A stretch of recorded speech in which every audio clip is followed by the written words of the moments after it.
न्याय उपजिलापाल गाड़ी आगे शोई पड़े धारणारत पूरा धल परिवार। गतकाली अपराह्न उपजिलापाल कौन कार्य पिपिली तहसिल कार्यालय को आसाला बेले निज हक पाई 13 दिन है धारणा बसी कंटी पंचायत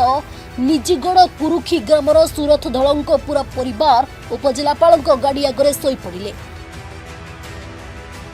न्याय प्रशासन पक्षर परिवार को बारंबार लिखित प्रतिश्रुति मिलता हेले ताहा कार्यकारी न हेबारु पिपिली तहसिल कार्यालय सम्मुख में 13 दिन है अहोरात्र धारणा देइछंती पूरा परिवार। सबुठारु बड़ कथा एही धारणा रे छोट छोट पिला सामिल होइतला बेले पुरी जिला प्रशासन एमानंको न्याय देबा पई असमर्थ। पूर्वरु एही पैतृक संपत्तिर हक पई सुरथ परिवार दीर्घ 7 वर्ष होला धारणा परे 2022 मसीह तत्कालीन पुरी उपजिलापाल एडिशनल एसपी पिपिली समस्त प्रशासनिक अधिकारी उपस्थित में बंटन पत्र होता। एथिरे समस्त धल परिवार अंशीदार और अंशीदार प्रतिनिधि माने समर्थन दे दस्तखत देथिले। हेले किछि दिन परे जने अंशीदार विभ्रांतिकर मौखिक मंतव्य को नहीं पिपिली तहसिलदार सूरत को सेमानक हक देबा पाई असमर्थ करिसेंती। एपटे प्रशासनिक न्याय देबारे असमर्थ प्रकाश करी सेपटे सूरत को विवादीय पैतृक जमीरो अन्य नाम 5टी प्लॉट किपरि बिक्री होईची सेमानकु पट्टा दियागला बोली सूरत को पुआ मानगोविंद प्रश्न करिसेंती।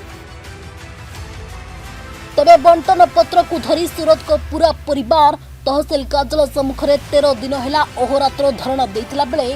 आसीथिबा उपजिलापाल गाड़ी आगे पूरा परिवार न्याय पाई शोई पड़े। तेबे परिवार जमी विवाद घटना खूब शीघ्र समाधान हेबो। आगामी 23 तारीख में समस्त अंशीदार मानक डकाई यार समाधान करा जिबा बोली उपजिलापाल गोपीनाथ कौर कहछंती। नहीं आपण मैंने भी जानी आम भी जाचु जो धारणा बसुँ व्यक्तिगत स्तर में आम किसी ह्यूमानिटेरियन ग्राउंड रे कंसीडर करूँ किंतु लीगल पॉइंट ऑफ व्यू रे आम समाधान करवा आम पक्षर नुहे कहीं पारिवारिक जिनस और सिविल कोर्टर आश्रय ने तार अर्डर हम तथापि मानविकता दृष्टि जेहेतु आम पाखे अच्छा से आम कहूँ आसंता 23 तारीख में भाई भौणी की डाकिया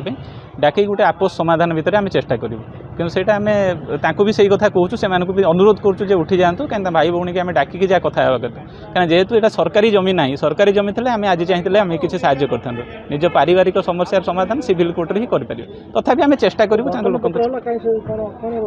शुणु से बंटन पत्र जो कथा कहते किसी जो पुराना पट्टा अच्छी जो सेटलमेंट होता से पट्टारे यही भाई पूर्व पुरुषंकर भाग नाला से अनुसार जो भाग कर पट्टा होकर जो मान अंश अच्छी तादर किसी पट्टा संपर्क हर सठिक भाव में कागज पत्र कर आमको देखो ना कौटी कौन कि आशा रखा चिन्हट प्रक्रिया कागज ठीक अच्छे कि सठिक चिन्हट ना मु तो कहि इवन कागज भी ठीक ना कहीं सी जोटा कहते कागज ठीक अच्छे बोले संपूर्ण ठीक कथा नुहे। बंटन पत्र भाई भाई भितर जो बंटन पत्र गोटे विश्वास निज निज भितर रेजिस्टर्ड डॉक्यूमेंट नुहे जो बंटन पत्र मौखिक आम रेजिस्टर्ड डॉक्यूमेंट को विश्वास करवा ना रेजिस्टर्ड हिसाब से किसी कागज पर डॉक्यूमेंट से आम आशा